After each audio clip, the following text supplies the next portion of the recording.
सुबह पीएम मोदी ने सतना से जनसभा की शुरुआत की तो दोपहर को छतरपुर में रैली को संबोधित किया। सतना और छतरपुर मध्य प्रदेश के बघेलखंड रीजन में पड़ता है, जो सीटों के लिहाज से यहाँ का सबसे बड़ा रीजन है। लिहाजा पीएम मोदी की इन दो सभाओं के जरिए बीजेपी की नजर 56 सीटों को साधने पर है। सतना में पीएम मोदी पहुंचे तो मंच पर उनका परंपरागत स्वागत हुआ। संबोधन से पहले पीएम मोदी ने मंच से जनता का परिचय ज्योति चौधरी से करवाया। ज्योति ने G20 के नेताओं को मंत्रमुग्ध कर दिया था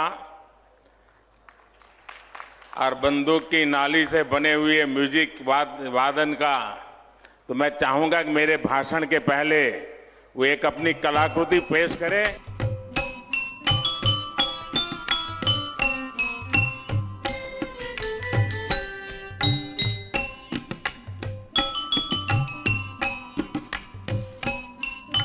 ज्योति के संगीत से मंत्रमुग्ध पीएम मोदी भी अपने आप को रोक नहीं पाए और धुनों के साथ अपने हाथों से ताली बजाते रहे।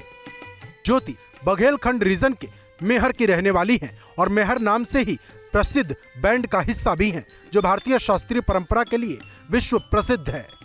विश्व जब संकटों के घेरे में है,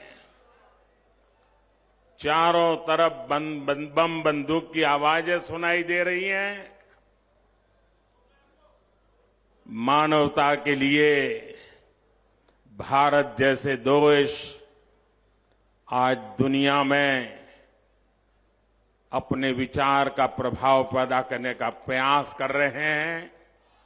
ऐसे समय सतना की धरती से एक ऐसी ज्योति निकलती है जो बंदूक की नाली से संगीत के सुर निकालती है। ज्योति की धुन के बाद पीएम मोदी ने मंच से चुनावी तराना छेड़ा, कांग्रेस को निशाने पर लिया, अपने काम की लंबी लकीर खींची और साथ में सनातन के तार भी जोड़ दिए।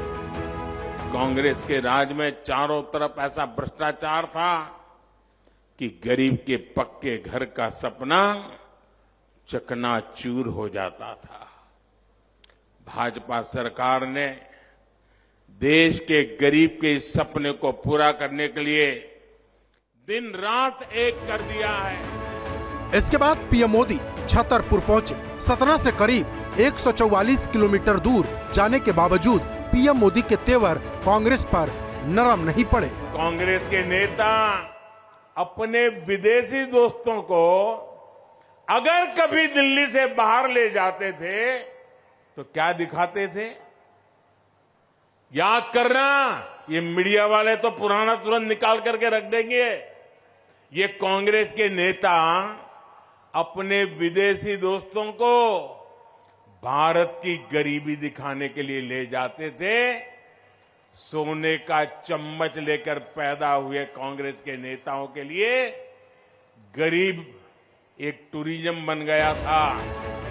सतना से लेकर छतरपुर तक पीएम मोदी के ये सियासी बाढ़ बघेलखंड की 56 सीटों को साधने के लिए छोड़े गए हैं, क्योंकि एमपी की सत्ता को बचाने के लिए बीजेपी को अपना गढ़ बचाना होगा।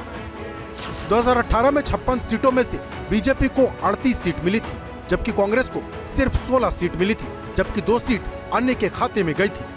बघेलखंड में भारी लीड के बावजूद 2018 में बीजेपी सत्ता से बाहर हो गई थी। अगर बघेलखंड में बीजेपी को नुकसान हुआ तो बीजेपी के लिए सत्ता की राह मुश्किल हो सकती है और इसीलिए बघेलखंड में मोर्चा पीएम मोदी ने संभाला है। आज पीएम ने सतना और छतरपुर में रैली की। 8 नवंबर को पीएम ने दमोह में सभा की और 7 नवंबर को सीधी में थे।